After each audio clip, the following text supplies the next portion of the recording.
Bienvenue chers amis au cœur de l'émission Homo Micro. Homo Micro, l'émission qui se prend en mots. Au cœur de la culture LGBT, QI+, Brahim Naik Balk, entouré de ses chroniqueurs, inonde de couleurs les ondes depuis 2004. L'aventure continue avec cette nouvelle émission qui commence maintenant. Avec le cercle des chroniqueurs, heureux de vous savoir à l'écoute. Autour de moi, Nicolas Rividi pour le plus de l'actu. Comment ça va, Nico ? Ça va très bien. Bonsoir Brahim, bonsoir à toutes, bonsoir à tous. La campagne présidentielle bat son plein. Et les droits LGBTQI+, dans tout ça.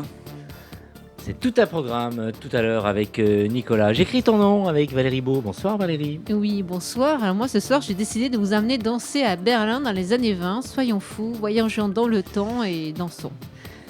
Merci d'être là aussi Valérie. Étienne est avec nous et c'est un plaisir. Étienne, il devait être là la semaine dernière mais il avait de la fièvre et il est resté à la maison. Heureux de te revoir Étienne pour LGBT. Heureux aussi. Bonsoir Brahim. Ce soir, je vais mettre l'ambiance avec Boy Erase de Garhart Conley qui parle de thérapie de conversion. Ah, on va certainement en parler dans quelques instants avec celui qui va intervenir par téléphone. Mais celui qui réalise ce soir l'émission, il est seul, il est tout grand. Il va non seulement assurer la réalisation, il va peut-être faire le montage. Et il est peut-être parti pour 6 Et peut-être qu'il va te remplacer la semaine prochaine. Ah, certainement, parce qu'il a un talent aussi au micro. Il s'agit de notre ami Mathieu. Merci de rester avec nous. Bonsoir Mathieu, peut-être un petit mot tu veux peut-être prendre le micro, il avait envie, alors je vais peut-être le laisser. Non Bonsoir à tous, c'est la première fois que je réalise l'émission tout seul et je pense que ça va aller. Ça va aller, certainement. On saura après. Merci de rester avec nous. Homo Micro, l'invité du jour. Et nous démarrons avec notre ami Christophe Martet de Committed pour LGBT+. Committed. Bonsoir Christophe, comment ça va ? Bonsoir Brahim, ça va très bien. Bonsoir à toutes et à tous. Tu es intervenu en début d'année, mais on peut toujours te souhaiter une bonne année parce qu'on est encore en janvier, hein ? Oh oui, souhaitons-nous encore une bonne année parce qu'il faut du soutien et un peu de chaleur humaine en ce moment, oui, c'est sûr. Effectivement, on adore la chaleur humaine ici. Alors, Christophe, l'info LGBT+, de Committed, dis-nous tout. Ah oui, cette semaine, c'est vrai qu'elle a été marquée, en tout cas la fin de la semaine dernière, par cette information qui évidemment terrible touche de très près la communauté LGBT, et c'est-à-dire la mise en examen, d'abord la garde à vue, puis la mise en examen du fondateur du refuge, Nicolas Naudier. Bien sûr, le refuge, c'est une association très très importante, mais vous vous souvenez que fin 2020, Mediapart avait fait une très longue enquête auprès de beaucoup de salariés, de beaucoup de bénévoles, et à la suite de cette enquête, la police avait fait son travail et la justice va faire son travail pour effectivement montrer les agissements qui ont pu avoir lieu, qui auraient pu avoir lieu. Donc les deux principaux fondateurs et dirigeants, Nicolas Naudier et Frédéric Gall, contestent totalement la version qui a été donnée de harcèlement, de viol, etc. Il n'empêche que aujourd'hui, l'affaire est entre les mains de la justice et beaucoup de gens disent qu'il était temps. Oui, effectivement. Donc, on verra par la suite, mais ça méritait aussi qu'on en parle chez nous et surtout à Committed. Cher Christophe, l'autre info, c'est ? Alors, il y a plein d'infos, mais c'est une information qui, évidemment, là aussi, va concerner en particulier les gays, les personnes gays, bi, et parce que, vous savez que le don du sang, ça fait longtemps qu'on en parle, l'ouverture du don du sang aux personnes homosexuelles, ou en tout cas aux hommes ayant des relations sexuelles avec les hommes, on va le dire comme ça. Et c'était une disposition qui datait des années 80, qui interdisait le don du sang. Ça y est. On va enfin cesser cette discrimination, puisque à partir du moment où le questionnaire ne fera plus mention d'orientation sexuelle, mais de pratique, donc ça sera fait à partir du 16 mars prochain. Alors certains dans la communauté disaient c'est pas forcément la priorité. En même temps, je pense que c'est toujours bien symboliquement qu'une discrimination qui se fondait en plus vraiment sur la science soit levée. Oui, effectivement. Mais c'est une bonne chose, mais c'est une affaire qui dure, ça d'ailleurs, l'affaire du sang. Donc le combat a duré combien de temps ?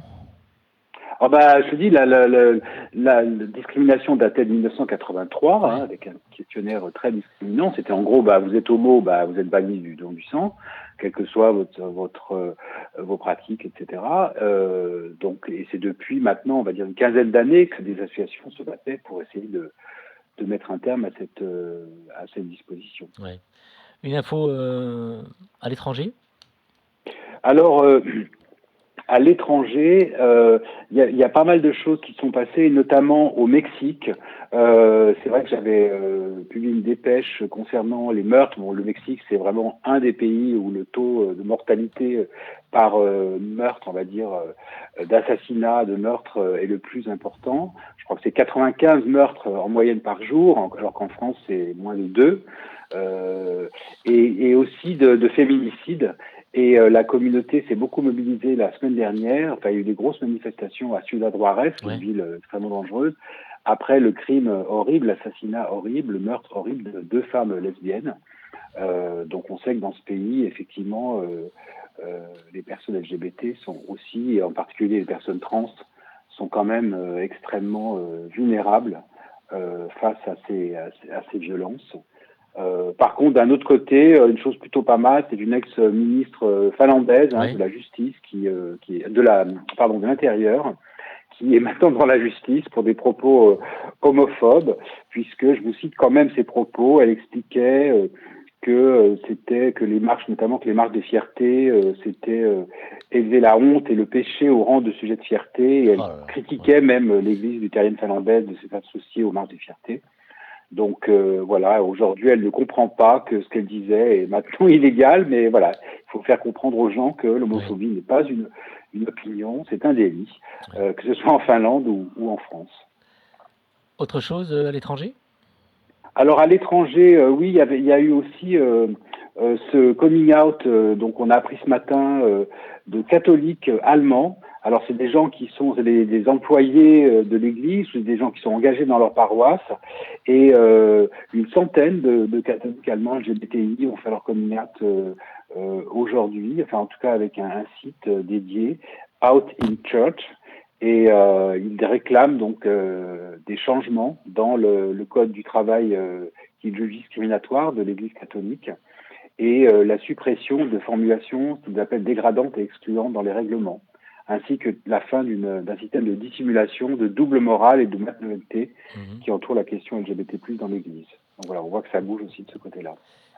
Retour en France? Alors en France, je le relais parce que ça me paraît très important.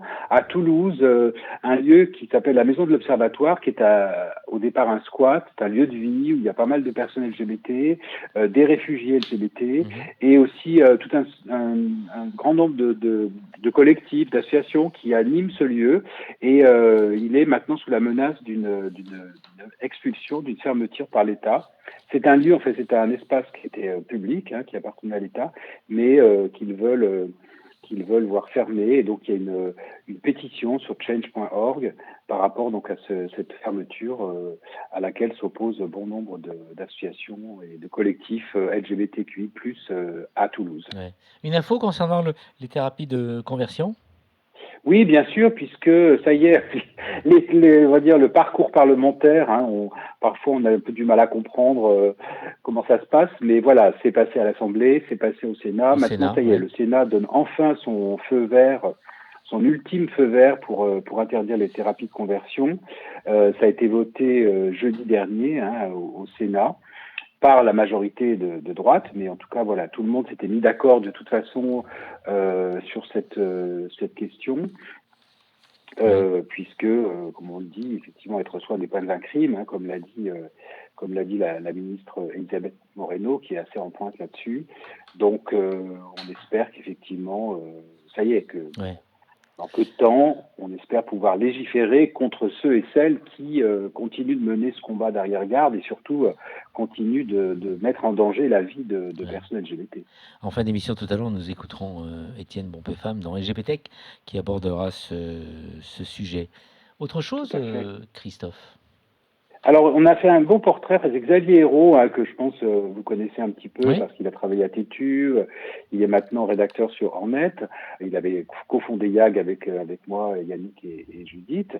Il a fait un beau portrait de Mathias Rommel, donc je ne sais pas si les gens le connaissent, c'est un garçon qu'on a pu voir dans une comédie musicale qui s'appelait Timéo, qu'on a pu voir dans une série Scam France, et qui est aussi dans la saison 3 des Engagés. Donc c'est un garçon noir, et c'est un garçon en situation de handicap, hein, il est en fauteuil, mais voilà, il explique que il fait en sorte de justement aller au-delà de tous les préjugés, et il essaye de mener cette carrière, et il est gay, hein, et il essaye de mener cette carrière avec beaucoup de ténacité. Parfois c'est difficile, mais en tout cas, voilà, on lui souhaite effectivement une très belle carrière. Alors, on sera amené très prochainement avec David Alphen d'inviter le réalisateur des Engagés. Donc la saison s'est terminée, il n'en aura plus d'autres en fait, hein, d'après ce que j'ai compris, non? Alors ça, je sais pas, je suis pas dans les petits papiers, mais bon, c'est peut-être très prochainement le réalisateur. La dernière, effectivement. Ce sera peut-être l'occasion d'inviter aussi l'acteur en question, hein, pourquoi pas. Hein. Tout à fait. Donc Mathias Rommel, hein, tu notes Raumel, voilà. Merci. Alors pour finir, un hommage un peu, quelqu'un qui nous a quittés brutalement. Ça nous a fait du mal il y a quelques jours. Oui, bien sûr, bien entendu. Gaspard Ulliel, hein, 37 ans, un acteur qui faisait pas la une on va dire des magazines People, ou qui n'était pas dans le clash, qui n'était pas dans les petites phrases parfois prononcées comme ça à la U et à la dia. Non, Gaspard Ulliel, très bel homme, avec beaucoup de charisme, et qui aussi avait joué dans nombreux films, mais surtout dans des films justement à thématique LGBT, puisqu'il a joué quand même, il était Yves Saint-Laurent dans le Saint-Laurent de Bertrand Bonello, que moi je trouve bien supérieur au Yves Saint-Laurent qu'avait réalisé Gianni Lesper l'année précédente, qui était un peu la version officielle, et le film de Bonello était quand même beaucoup plus complexe et beaucoup plus intéressant à mon sens. Et Gaspard Ulliel faisait un Yves Saint-Laurent qui était totalement habité par son rôle et incroyable. Et on l'a vu aussi, un de ses derniers rôles, hein, c'était bien sûr dans Juste la fin du monde, donc un film de Xavier Dolan, d'après une pièce, hein, de Jean-Luc Lagarce. Donc cet homme qui revient dans sa famille pour leur annoncer que sa vie va bientôt se terminer. Donc on pense évidemment au sida, hein, c'était le contexte dans lequel Jean-Luc Lagarce avait écrit cette pièce. Et là, il était aussi absolument incroyable. Il avait d'ailleurs gagné le César du meilleur acteur pour cette interprétation, pour ce rôle. Merci pour cet hommage et merci pour cette intervention, Christophe. Rappelons le site internet, bien sûr, de Committed. Committed.fr, hein, comme ça se prononce, K-O-M-I-T-I-D, je préfère le dire. Mais voilà, toute l'actualité LGBT. Et j'en profite pour dire un tout petit mot. On accueille depuis aujourd'hui une nouvelle stagiaire, Tiffaine, donc voilà, qui fait une prépa d'école de journalisme, et qui a rejoint la rédaction de Committed ce matin. On la salue, bienvenue à elle, et à très très vite au micro, Christophe. À très bientôt. Merci pour ton intervention. À bientôt, au revoir. Vous écoutez Homo Micro, une émission de et avec Brahim Naik Balk.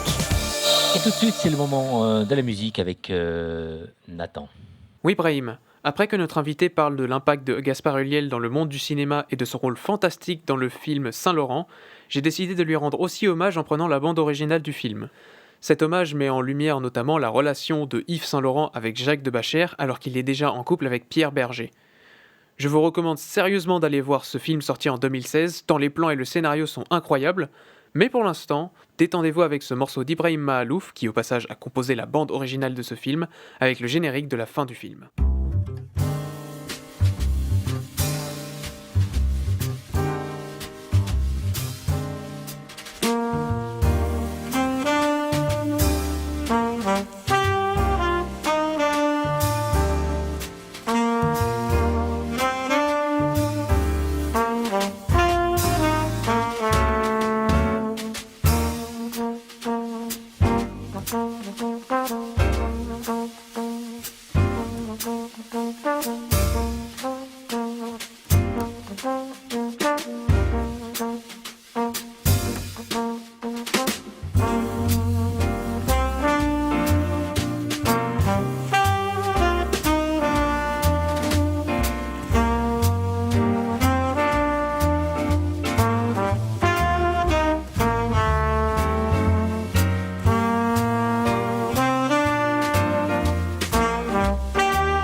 Homo Micro, le cercle des chroniqueurs. Après ce formidable morceau, on va entendre maintenant une douce voix et une grande voix à Homo Micro. J'écris ton nom avec Valérie Beau. Merci Brahim. Alors, Les femmes lesbiennes de Berlin, 1928, c'est un ouvrage découvert à la librairie du Mémorial de la Shoah. Je vous alerte, l'exposition homosexuelle et lesbienne dans l'Europe nazie est visible jusqu'au 28 mars prochain, au Mémorial de la Shoah, donc à Paris. À ne pas rater, vraiment très riche. Enfin, on parle de ce sujet. Il y a des sujets de recherche. Après mes chroniques consacrées à Anne-Marie Schwarzenbach, Erika et Klaus Mann, partons à la découverte du Berlin lesbien avant le nazisme. L'autrice de ce livre, de ce guide même, Ruth Margaret Rolig, née en Pologne en 1878, elle fut l'une des chroniqueuses les plus populaires de la scène berlinoise. Après avoir travaillé dans une maison d'édition, à 35 ans, elle publie son premier roman, Soupir dans l'obscurité, en 1913. Elle se fait connaître ensuite surtout par la publication de son fameux guide de club lesbien, on va y revenir. Elle publiera d'autres ouvrages à forte visibilité lesbienne. Mais elle cédera aux pressions du nazisme en 1933 et rejoindra l'association de littérature du Reich. Mais cela ne l'empêchera pas de voir inclure ses publications dans la liste des écrits nuisibles. Elle survit à la Seconde Guerre mondiale et arrêtera de publier. Elle meurt à l'âge de 91 ans en 1969. Revenons à l'ouvrage Les femmes lesbiennes de Berlin, 1928. Il est préfacé par le fameux Magnus Hirschfeld. Il nous précise: le but du livre est avant tout d'éclairer le commun des mortels sur la manière d'être, le caractère et les habitudes de ce groupe d'individus, afin d'éradiquer des préjugés fortement ancrés et de mettre un terme à l'injustice qui s'ignore et aux iniquités qui frappent des personnes de sensibilités différentes. Ce serait au plus haut point injuste et indigne d'une époque éclairée, aspirant à être humaine, que de leur nier tout droit à existence, un droit auquel l'humanité homosexuelle peut prétendre autant que les homosexuels. Puis, au tour de l'autrice de nous présenter directement son livre. Une femme qui, pour l'instant, témoignerait ouvertement de ses pulsions sexuelles différentes serait vouée au même mépris social qu'autrefois. Elle développe un peu plus loin. Les femmes fréquentant ces endroits se recrutent dans presque tous les milieux sociaux. Les amours singulières sont souvent la seule chose qui soude le joyeux mélange de ces couches sociales hétéroclites. Une ouvrière d'usine sort avec la femme d'un banquier, une actrice avec sa coiffeuse. Ces lieux secrets sont disséminés à travers presque toute la ville, du nord au centre, en passant par l'ouest discret et distingué. Un profane ne se douterait même pas où le hasard l'a amené. Car la plupart de ces endroits ont l'habitude de ne pas attirer l'attention sur eux, pas d'enseigne spectaculaire ni d'éclairage tape à l'œil. Le calme et le mystère les entourent. Ils vont de la boîte la plus banale au café, salle de danse, en passant par le bar cosmopolite, et finalement le club réservé aux seules adhérentes, mais admet éventuellement des hôtes introduits par ces dernières. Ensuite, l'autrice nous parle de ce qu'elle nomme les nuits fauves de Berlin et décrit 14 établissements. C'est un véritable guide avec adresse, description, commentaires. En voici déjà les noms. Le Hohenzollern, le Dorian Gray, le Salon Meyer, l'Oluca, le café Olala, la cave Top, le café Domino, la Taverne, l'Eldorado, le club des amis, le club Montbijou de l'Ouest, le club des joueuses de pipeau du café Princesse et la flûte enchantée. Alors, j'ai choisi pour vous, partons à l'Eldorado. Elle nous explique. Le jeu de l'orchestre est plein de séduction, d'excitation et de mystère. L'atmosphère est chargée de lourds parfums, des corps à moitié nus de femmes ou d'êtres qui se voudraient féminins exhalent des senteurs capiteuses. Dans la beauté diaphane, certaines de ces femmes ressemblent à des princesses. Entre les rangées de colonnes blanches et les tables bondées de hautes salles aux ornements dignes d'un château, elles promènent leur vie marquée par la douleur. Plus loin, elle s'interroge. Ces excès, cette soif de plaisir et cette quête d'amour réunis, est-ce cela la vie ? Tout cela a-t-il un sens ? Nous ne rendrons pas à si bon chemin, partons à la taverne. La boîte pour dames offre toutes sortes de distractions, des fêtes de la bière, des sorties sur la plage, des bals masqués. Toutes ces fêtes ont un point commun, on s'y conduit sans gêne et personne ne s'offusque que deux femmes s'y embrassent selon les règles de l'art.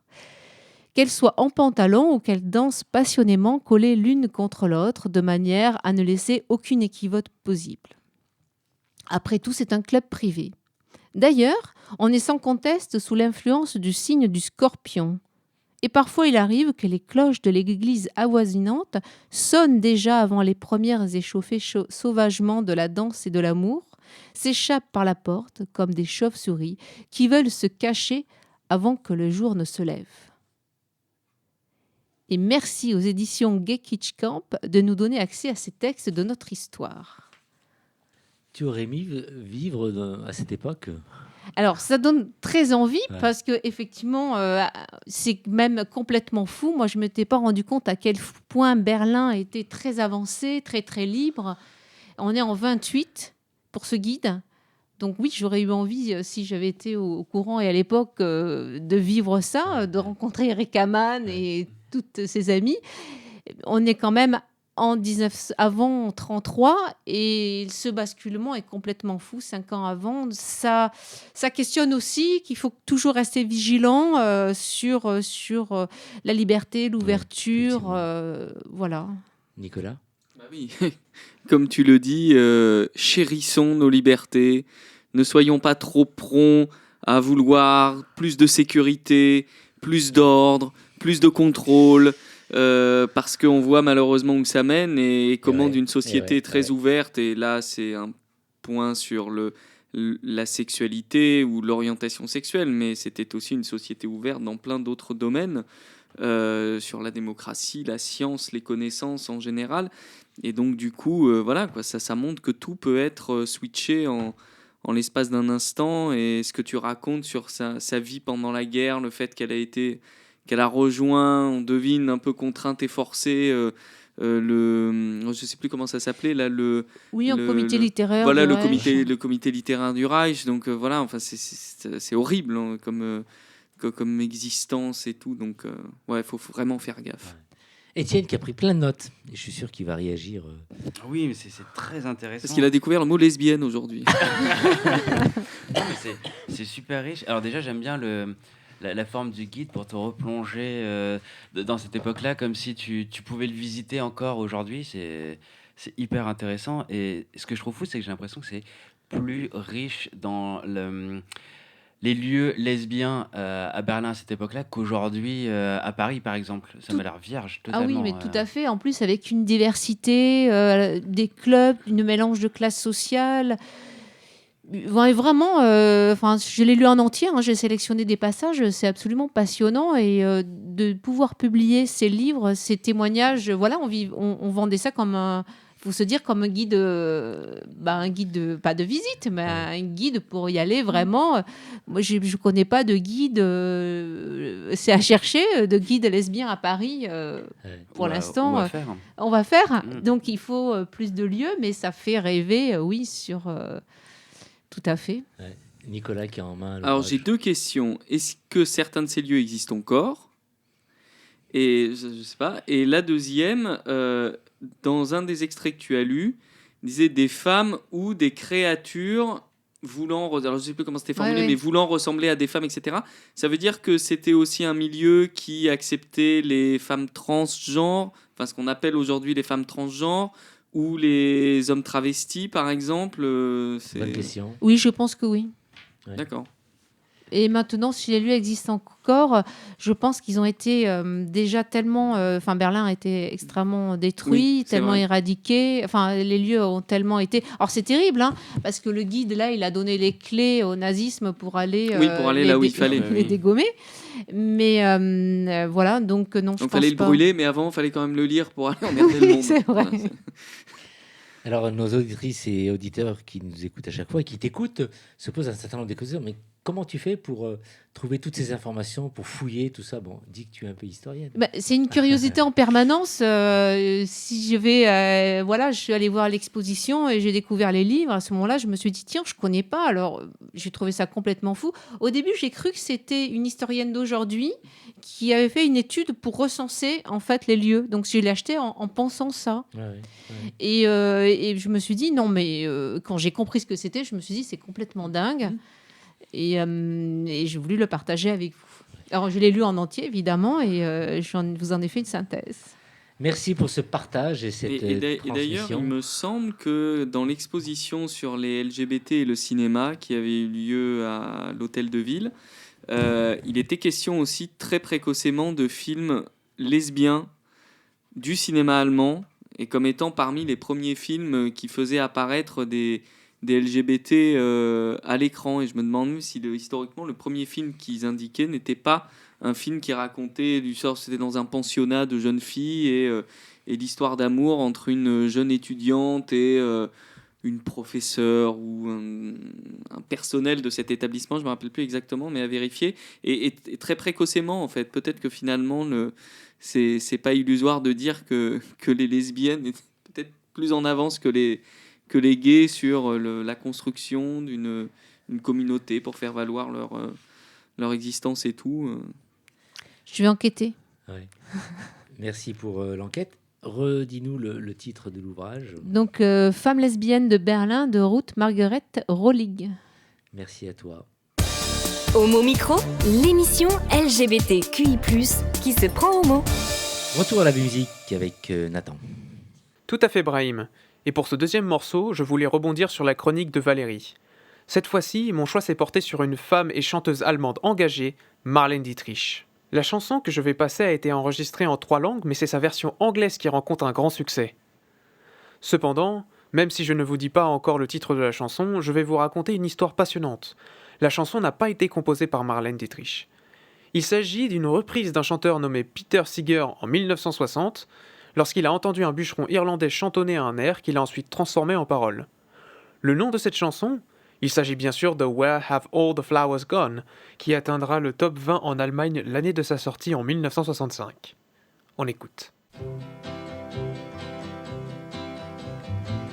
Where have all the flowers gone? Long time passing. Where have all the flowers gone? Long time ago. Where have all the flowers gone? Young girls pick them, everyone. When will they ever learn? When will they ever learn? Where have all the young girls gone? Long time passing. Where have all the young girls gone? Long time ago. Where have all the young girls gone? Gone to young men, everyone. When will they ever learn? When will they ever learn? Where have all the young men gone? Long time passing. Where have all the young men gone? Long time ago. Where have all the young men gone? Gone to soldier, everyone. When will they ever learn? When will they ever learn? Where have all the soldiers gone? Long time passing. Where have all the soldiers gone? Long time ago. Where have all the soldiers gone? Gone to graveyards, everyone. When will they ever learn? When will they ever learn? Where have all the graveyards gone? Long time passing.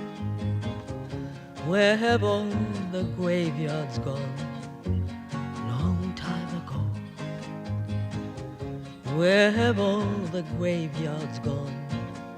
Gone to flower everyone. When will they ever learn? When will they ever learn? Where have all the flowers gone? Long time passing. Where have all the flowers gone? Long time ago. Where have all the flowers gone? Young girls pick them, everyone. When will they ever learn? When will they ever learn?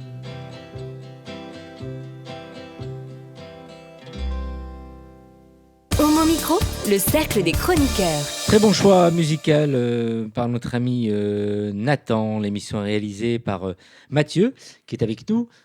Vous venez d'entendre donc Valérie Beau. Tout à l'heure, ce sera notre ami Étienne. Et tout de suite, on tend l'oreille parce que ça va être une grande page politique du moment avec Nicolas Rividi Grande dans le page plus de l'histoire de France. Oui.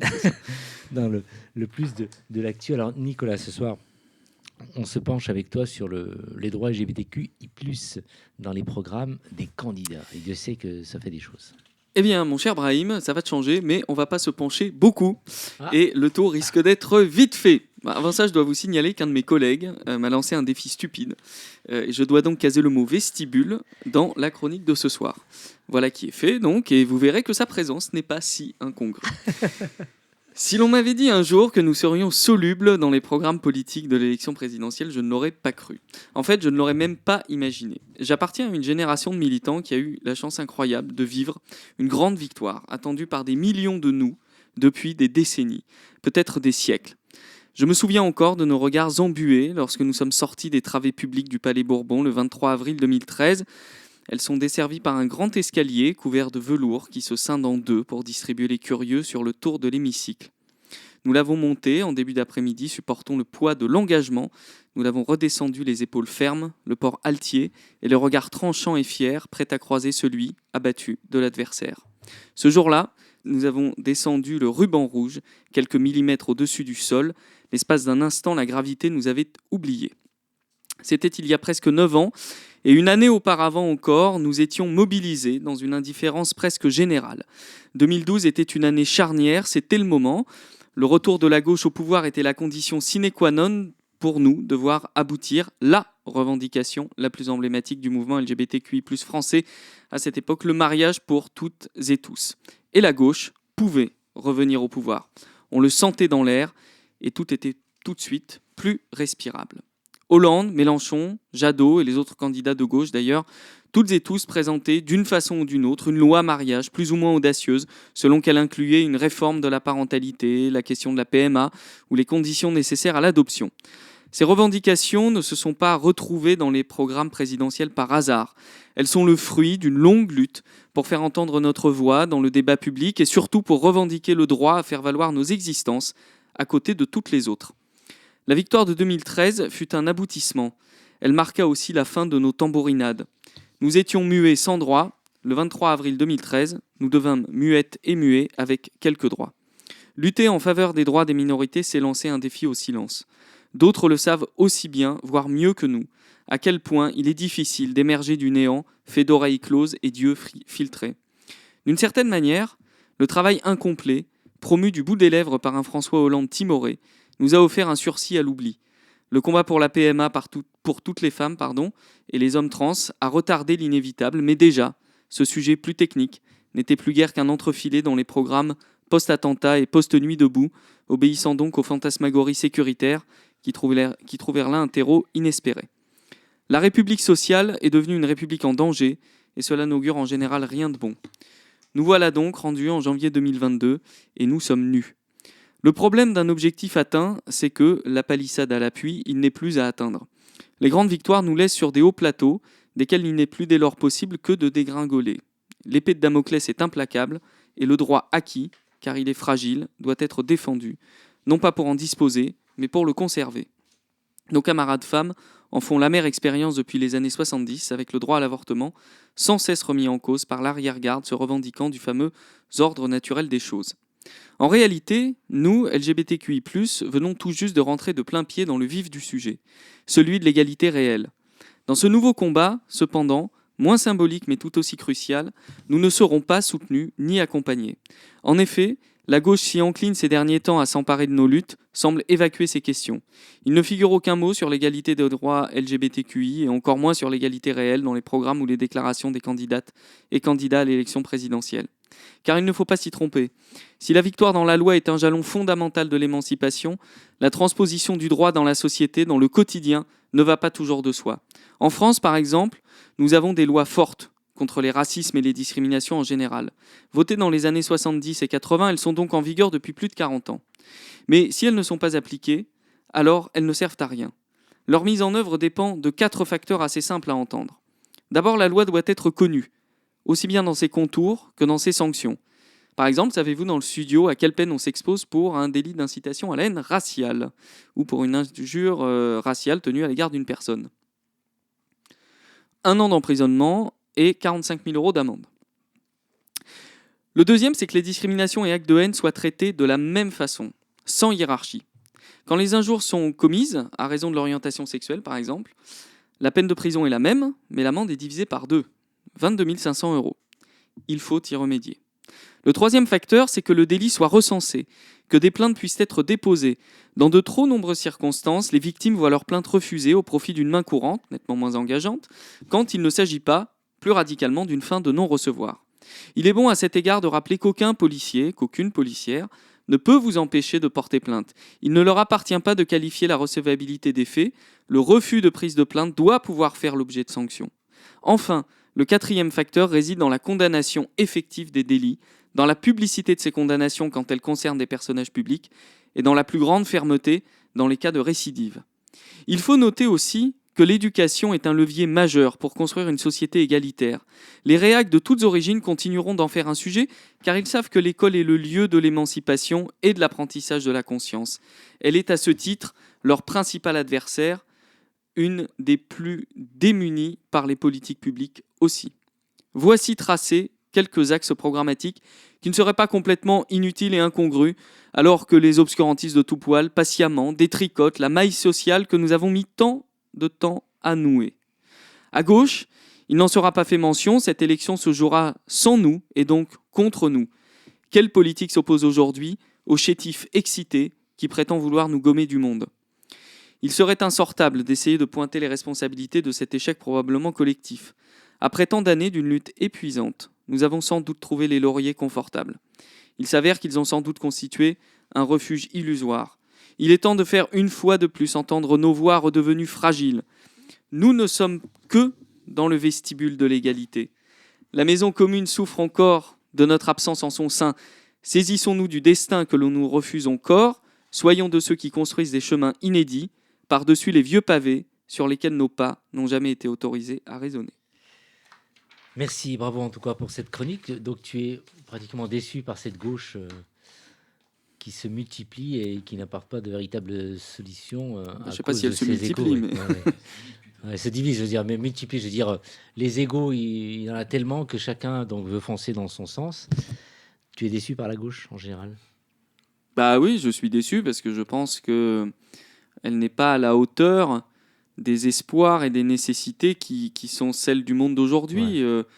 Quand je vois qu'il y a, mais j'en parlais lors de la dernière chronique, quand je vois qu'il y a 10 millions de gens aujourd'hui dans ce pays qui est la 6e ou 7e puissance économique mondiale, alors on ne sait jamais trop bien comment ça se positionne, mais en tout cas qui est dans le top 10 des pays les plus riches du monde, qui a 10 millions de nos concitoyens, ou pas d'ailleurs, qui sont des résidents dans ce pays, qui n'ont pas à bouffer tous les jours, et que les seuls motifs d'intérêt, c'est de savoir ce qu'un tel porte sur la tête, de qui prie qui, d'une identité française fantasmée, et que la gauche n'est pas capable de mettre à l'agenda politique des gens l'idée qu'il faut pouvoir manger, qu'il faut pouvoir vivre dignement, qu'il faut pouvoir se chauffer, qu'il faut pouvoir se loger correctement, c'est un échec. Mais non, alors au-delà des thématiques purement LGBT, qui sont aussi des thématiques qui concernent les LGBT, puisque les LGBT sont des personnes précarisées, et que si on s'éloigne un peu des gays, des lesbiennes, et qu'on va du côté des personnes trans, par exemple, ces questions de pouvoir s'alimenter, se loger, se vêtir,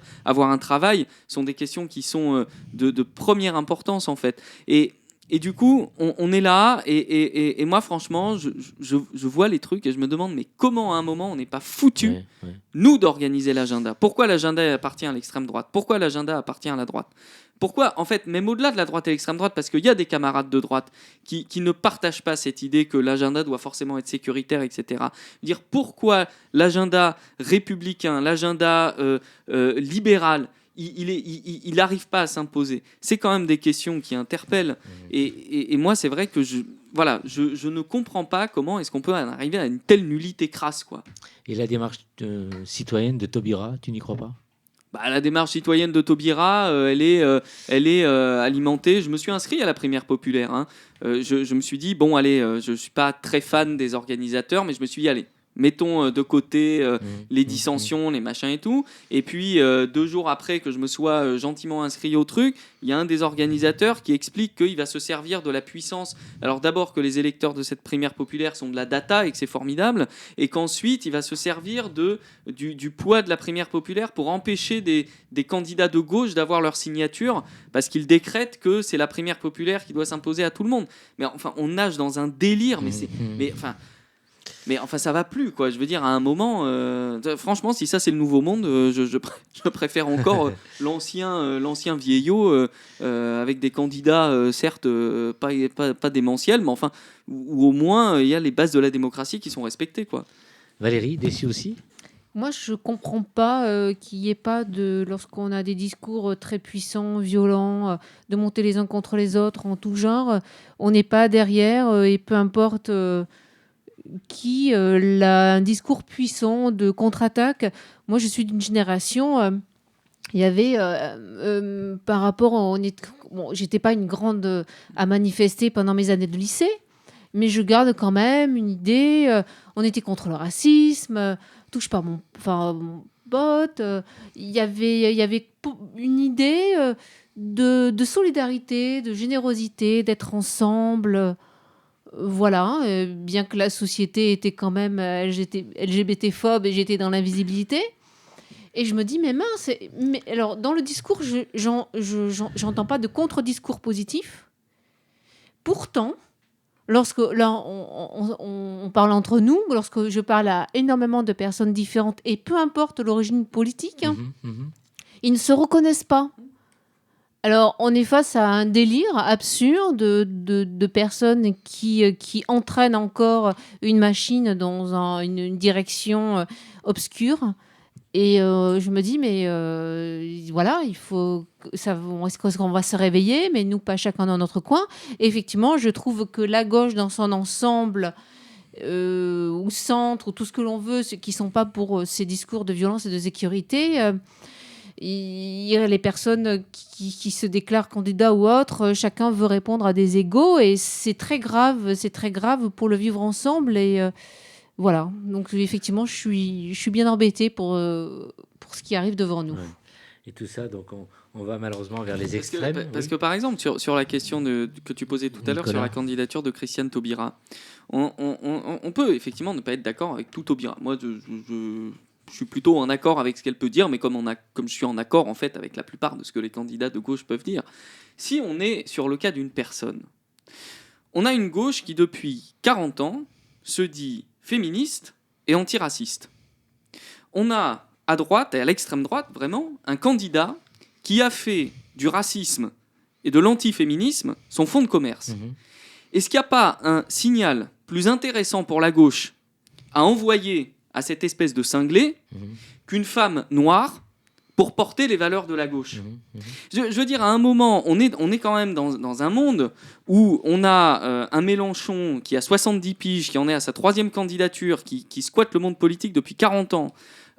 Qui vit que de ça. Qui vit que de ça. Ça, à la limite, bon. Pourquoi pas, ça n'en fait pas forcément une mauvaise personne. En tout cas, le fait de ne vivre que de ça ne fait pas... Il pourrait passer le relais à des jeunes maintenant. Il pourrait passer le relais à des jeunes. Je veux dire, voilà, on a des candidats qui sont usés. Bon, on a voilà, une alternative où on se dit, tiens, mais pourquoi pas, ça oppose déjà dans la personnalité de la candidate quelque chose. Ça donne un message. Ça dit quelque chose de nous. On n'est même pas foutu de pouvoir en discuter. On passe par des circonvolutions, des machins, des trucs. Enfin, mais d'ailleurs, je reprends un peu à mon compte l'argument, même bien que je partage pas vraiment ses opinions, mais l'argument de Sandrine Rousseau qui a... Non, pas Sandrine Rousseau, c'était peut-être Alice Coffin qui avait dit ça, mais qui disait d'une certaine manière, Jadot devrait s'effacer devant Sandrine Rousseau. Parce que quand on est féministe, eh bien, on est féministe jusqu'au bout. Alors, c'est vrai que ça peut choquer dans la formulation, mais d'un point de vue réflexion politique, je trouve pas ça inintéressant. Oui, c'est vrai. Je pense que ça mérite au moins qu'on y attache un peu d'importance, ce message-là, qui peut sembler très franc et très direct, mais voilà, ça dit quelque chose de nous. Ça dirait quelque chose de nous si on était capable de le faire collectivement, en fait. Et là, on dit rien. Jadot, comme beaucoup, a envie d'exister politiquement, exister à l'Europe, puisqu'il y siège. C'est ce qui l'intéresse quelque part, comme beaucoup, en fait, hein, malheureusement. Étienne, même constat ou... Après, je me demande si on n'est pas passé du monde des idées au monde des clics, où maintenant on veut chercher la phrase qui va faire mouche, qui va faire que mon émission, ma parole, va tourner en boucle sur toutes les chaînes, et le fond, les combats, etc., on n'en parle plus. C'est celui qui va parler le plus fort et qui va être entendu plus longtemps qui va fonctionner, quoi. Est-ce qu'un jour on arrivera à avoir un candidat qui sortira du peuple, de gauche comme de droite, un vrai quelque part, et qui voudra défendre les citoyens et apporter la véritable solution? Qu'est-ce que vous en pensez? Est-ce que... Moi, je trouve que le problème aussi, on avait reçu là un invité par rapport aux élections présidentielles, disait qu'on n'ait plus de président, en fait, qu'on change de régime, parce qu'on se focalise sur des personnes, et en fait, c'est d'abord des débats d'idées. Pourquoi est-ce que des grands partis ne font pas d'abord un congrès d'idées, et ensuite, accessoirement, il y a une personne qui va recueillir, on va dire, les suffrages pour représenter un projet. Et là, comme tu dis, c'est à la phrase, c'est à la surenchère, c'est abject. Merci en tout cas pour cette grande page politique, Nicolas. Homo Micro, l'émission LGBTQI+, qui se prend au mot. Et le dernier son musical, Nathan? Oui, Brahim. Et quelle musique je vais vous faire découvrir tout de suite! C'est un morceau très funky que j'ai découvert la semaine dernière lorsque je zappais des morceaux dans ma playlist vos découvertes sur Spotify. L'artiste n'est pas connu du public, mais il nous montre que le genre connaît depuis quelque temps un renouveau et nous rappelle surtout les années 1980. Alors, sans plus tarder, laissez-vous emporter par la magie de ce morceau avec Magic de DJ Dap et Kent Jones.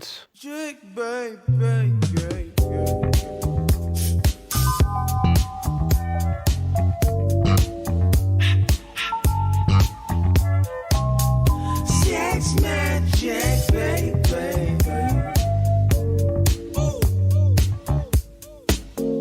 Get up.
Homo Micro, le cercle des chroniqueurs. Et nous terminons cette émission avec notre ami Étienne Bompé-Femme, EGBTech. Alors, quelle lecture nous conseilles-tu ce soir, Étienne ? Alors Brahim, comme le disait tout à l'heure Christophe Marté, la semaine dernière, la loi interdisant les thérapies de conversion était adoptée au Sénat. Désormais, ces soi-disant thérapies de conversion prétendant modifier l'orientation sexuelle ou l'identité de genre des personnes LGBTQI+, représentent un délit spécifique en France. Il reste encore à promulguer le texte, mais la majorité du travail est faite. Pour lever le voile sur ces thérapies, j'ai décidé de vous parler d'un livre paru en 2016 aux éditions Autrement, Boy Erased de Gerhard Conley. Il ne s'agit pas d'un roman, mais d'un récit autobiographique. Voici son histoire. Aux États-Unis, en 2004, je précise en 2004, pas en 1904 ou 1924, non, en 2004, soit l'année même où le Massachusetts a été le premier État des États-Unis à légaliser le mariage pour tous. Donc, en 2004, pratiquement hier, Gerhard a 15 ans quand ses parents apprennent son homosexualité. Pour ces derniers, baptistes ultra-conservateurs qui aiment leur fils plus que tout et veulent le sauver de cette terrible maladie, la décision est vite prise, il faut remettre leur fils sur le droit chemin. Ils se tournent alors vers l'organisation Love in Action, qui promet la guérison des homosexuels et de faire d'eux de parfaits croyants hétérosexuels. Pour commencer, ils inscrivent Gerhard à un stage de 2 semaines intensif de thérapie de groupe. Dans le récit de cette histoire vraie, Gerhard nous montre comment il apprend à se détester en même temps qu'il comprend qu'il n'est pas attiré par les femmes. Il nous fait vivre également les méthodes employées par cette organisation pour le mener à cette guérison tant espérée. Malheureusement, ses compagnons de thérapie diminuent son espoir. Tous sont récidivistes. L'un d'eux, suicidaire, se présente même comme un cas désespéré. Ce livre est perturbant. L'auteur, aujourd'hui marié avec un homme, nous renvoie dans sa tête 10-20 ans en arrière. Quand il participe à la thérapie de conversion, il veut être sauvé pour avoir une vie normale. Il nous partage ses tiraillements entre ses envies et son besoin de guérir pour son salut, mais surtout pour sa famille, sans laquelle il ne peut vivre. Il ne nous offre pas d'échappatoire, pas de distanciation. Il nous enferme dans cet enfer psychologique tel qu'il l'a vécu. La lecture a été d'autant plus éprouvante pour moi que, comme beaucoup d'homos, j'ai éprouvé ce dégoût. Au collège, j'ai réalisé 3 choses. 1, j'aimais un garçon. 2, j'aimais les garçons. 3, je n'étais pas normal. Parce que je n'étais pas normal, j'ai refusé d'aimer les garçons. Par vague, je suis attiré, je suis révulsé, je suis attiré, je suis révulsé. Et puis le raz-de-marée m'a renversé, je suis gay et je ne peux plus faire marche arrière. Un garçon hétérosexuel découvre sa sexualité dans le plaisir, dans la quête de la première fois, puis le soulagement de la première fois comme une explosion. Cette quête est pratiquement célébrée par la société avec ses films sur le dépucelage comme American Pie. Moi, homosexuel, j'ai découvert ma sexualité dans la honte, dans le refus de la première fois. Quand elle est venue malgré tout, j'ai éprouvé le dégoût, la haine. J'ai passé 20 minutes sous la douche à tenter d'arracher les caresses que j'avais désirées, subies et regrettées. Après le collège et ses années de haine, a suivi le lycée. La solitude à petit et petit était remplacée par des amitiés solides qui ont normalisé qui j'étais. Quand je l'ai annoncé à mes parents, j'étais fort dans mon choix de m'accepter. Ils auraient tenté de m'arracher ma personnalité, ils n'y seraient pas parvenus. Heureusement pour nous 3, ils ne l'ont pas tenté. L'amour maladroit était là, bien sûr, mais nous avons été épargnés du mauvais amour qu'a connu Gerhard. Cependant, si mes parents avaient croisé un mauvais paroissien ou un mauvais curé, rien ne dit que je n'aurais pas vécu le même enfer pavé d'amour. Et cette proximité du gouffre a été vertigineuse pour les lecteurs que j'ai été. Et alors, est-ce que tu as aimé ce livre ? Non, parce que je n'aurais jamais voulu que Gerhard Conley ait à l'écrire, à expurger ce mal, à se battre contre le fléau des thérapies de conversion. Je n'ai pas aimé ce livre parce que je refuse qu'existe ce genre de stage, camp, appelez-les comme vous voulez. Mais ce livre doit exister, comme existent tous les témoignages sur les camps de concentration. Ce récit est nécessaire. Il donne du corps, de la chair, du cœur et des émotions aux chiffres. 700 000 victimes des thérapies de conversion aux États-Unis lorsque le livre a paru, et ça continue aujourd'hui. Il ouvre la porte sur une version de l'enfer que vivent certains LGBTQI+. Enfin, le livre est bien construit et bien écrit, et il m'a fait prendre conscience de combien des gens qui s'aiment peuvent être détruits par une institution qui les force à agir d'une certaine manière. Malgré cette haine de soi qu'imposent ces thérapies, il s'agit bien d'un livre sur des gens qui s'aiment, mais qui s'y prennent mal. Alors, est-ce que tu pourrais nous le conseiller, malgré tout ? Eh bien, ce livre est vraiment dur. On vit et sent ce que Gerhard a vécu et senti, sans protection, sans filtre. Cette histoire est importante. En revanche, peut-être que le média le plus adapté est le cinéma pour les personnes qui sont sorties de la haine de soi et ne souhaitent pas y remettre les pieds. En effet, le livre a été adapté au cinéma en 2019 et vient d'arriver sur Netflix. Le film est magnifique, juste et porté par un casting brillant, Nicole Kidman, Russell Crowe, Troye Sivan et Xavier Dolan, entre autres. Pour avoir choisi de parler de ce film et de cette histoire, c'est que tu as été très très touché, Étienne. J'ai été vraiment bouleversé. Hein. Ouais. C'est la puissance des livres, c'est qu'ils te font vraiment rentrer dans le cerveau de la personne. Ouais. Et par rapport à tes propres sentiments, tu te projettes énormément et c'est extrêmement violent. Enfin, c'est de la torture psychologique, donc tu l'as directement. Tour de table, Valérie. C'est très émouvant et c'est courageux d'avoir écrit ce livre. Et le style, sur le style, sinon, du livre Très bien, très froid, il nous plonge vraiment entre... Il y a deux périodes qui nous décrit, la thérapie et en même temps toute sa découverte de son homosexualité et ce qui l'a amené au camp. Nicolas. On va rappeler qu'une partie de la droite avec l'extrême droite a voté Oui. triomphalement contre la suppression des thérapies de conversion. Et donc là encore, ça montre bien à quel point nous sommes cernés par des gens qui refusent systématiquement ce que l'on est, que l'on puisse le vivre et que l'on puisse être heureux comme ça. Donc soyons vigilants. Comme le disait Valérie tout à l'heure à l'issue de sa chronique, soyons vigilants parce qu'on voit que ces aberrations trouvent un sens auprès de certains décideurs et certaines décideuses politiques. Merci, c'était le mot de la fin. Merci vraiment pour cette chronique, Étienne. J'ai été ravi de passer une bonne heure avec vous. C'était un bonheur. Merci Valérie, merci Étienne, merci Nicolas. Merci à notre réalisateur Mathieu pour avoir assuré pour la partie musicale notre ami Nathan. C'est fini pour ce soir. Merci d'être à l'écoute. Merci de nous suivre et d'écouter les podcasts à chaque fois. Nous en sommes très très heureux. À très très vite. Et d'ici là, portez-vous bien. On vous embrasse. Ciao, ciao. Hey! Oh non! Cette émission est maintenant terminée. Mais un conseil, retrouvez l'ensemble des podcasts d'Homo Micro, l'émission qui se prend au mot, sur toutes les bonnes plateformes de streaming.